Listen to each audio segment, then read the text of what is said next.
this is Professor Muzzammil Haq, and I'm here to talk about the relevance of philosophy as a discipline in Bangladesh perspective. Whenever we're talking about two kinds of studies, like when you have kind of arts faculties in the universities of Bangladesh, where philosophy is actually taught with a wide variety of changes. I mean, when philosophy was first introduced in Bangladesh, I mean, after I'm talking about the post-liberation war time, why kind of the changes we have in philosophical studies, we have no enough what I say development or kind of the international reputation comparing with India, Pakistan and rest of the other countries. Can we not improve our philosophy? Yeah, you know, if you mean the study and the development of Bangladesh philosophy, which is called actually, that is a different question. And the question why philosophy in Bangladesh is not worldwide renowned, and there is no such renowned philosopher and contributor in philosophy. Why this? Because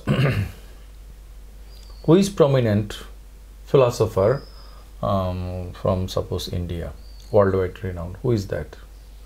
Contemporary period? No one. Arundhati Roy. No, is a philosopher. You should differentiate between a thinker, suppose an intellectual, and a philosopher. Yes. A philosopher is an intellectual, but all the intellectuals are not philosopher. Right. There is philosophy. Gayatri Spivak. There is Spivak. Gayatri Spivak. She is a post-structuralist philosopher. Right. She is internationally renowned. Right. She is an Indian. Indian. She is Indian origin, but not Indian. Yes.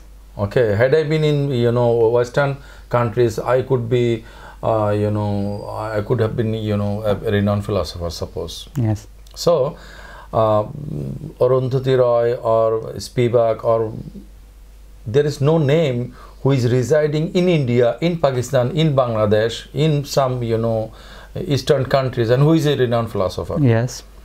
For two reasons. One reason is that there is a sociology of knowledge and about that. They are the masters, they are the colonial masters, and what they are thinking, what they are writing, what they are saying, we are just following. Yes. So we are colonized, and we are in a sense second-class citizen, and less category people compared to them. Yes. This is our inferiority complexity, and this is their superior position. Yes. But this is conspiracy theory. If I just rest on this argument, there is another argument is that which is inherent in Eastern philosophy. Yes. The major trends in Eastern philosophy is three philosophy: Muslim philosophy, Indian philosophy, and Chinese Japanese philosophy, yes, which we call Far Eastern philosophy. Far Eastern philosophy. So among the Far Eastern philosophy, or in Indian tradition, or in Muslim philosophy, it is not developed. It was developed at some time. Yes. Now it is just a continuation. It's a history.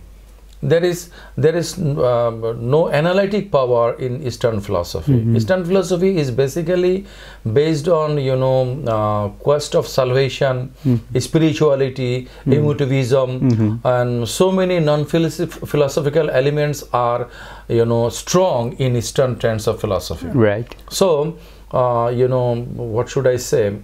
It is called bhakti in Indian philosophy, that is submission. Our Islam also means the submission to in God's Islamic will. philosophy, in Indian philosophy, you cannot add even nothing in Indian philosophy other than supporting different schools of philosophy. Yes.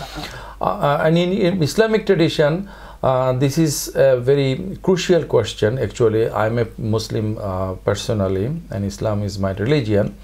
Somebody may misunderstand me, but I have answer to this question, but let me put the question first. How can there be philosophy, a discipline which has no boundary?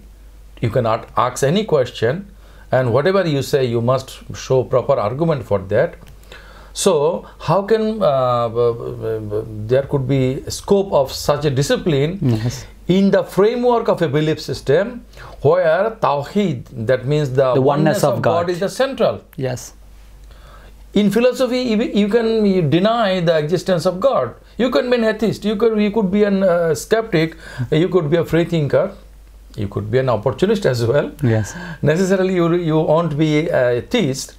And even though if you are a theist, you could be a polytheist, suppose. Yes. But Islamic is monotheism. Yes. So believing in God is not sufficient. Actually, you have to believe in one God. Yes. And in the prophecy of Muhammad sallallahu alaihi wasallam. So this is Islamic religion. So how can there be philosophy within a religious boundary of some belief system? This is also a very crucial question. So one is that we are not colonial masters, they are the masters. So you want to say that philosophy is colonized? In a sense, partially it is colonized. We cannot deny this. This is irrefutable, obvious, that we are followers, they are the leaders. Yes. Okay, whatever is written by them is publishing in some prestigious journals. Yes. We are not fluent in English and we cannot produce the write-ups in that form, and actually we don't get the publications quickly. We cannot put references. Yes. So at the very first chance we are dropped out of the scenario. So this is the one cause. Second cause is the inherent, inherent emotions and respect and some non-philosophical aspects that are dominant in Eastern trends. Yes. Quest for salvation, spirituality, so and so. These are non-philosophical elements. Those are very much strong in Eastern trends, in Indian philosophy and Muslim philosophy, all these things. So this is the second point. The third point is that we the people, we are not open-minded and we are not analytic. Yes. So for all this reason, actually we don't have renowned philosophers. And we can actually talk about Professor Dr. Muhammad Iqbal from Pakistan, who was actually Iqbal was not a Pakistani philosopher. He died before Pakistan was established, but he was a dreamer of Pakistan state. In that sense. I'm also giving him the very accommodation. But he is not a Pakistani. So, as Nazrul is not Bangladeshi. Right. Yes. Nazrul ended up his writings and creativity before the creation of Bangladesh. Yes. So thank you so much. We can end our discussion about it over here. Thank you.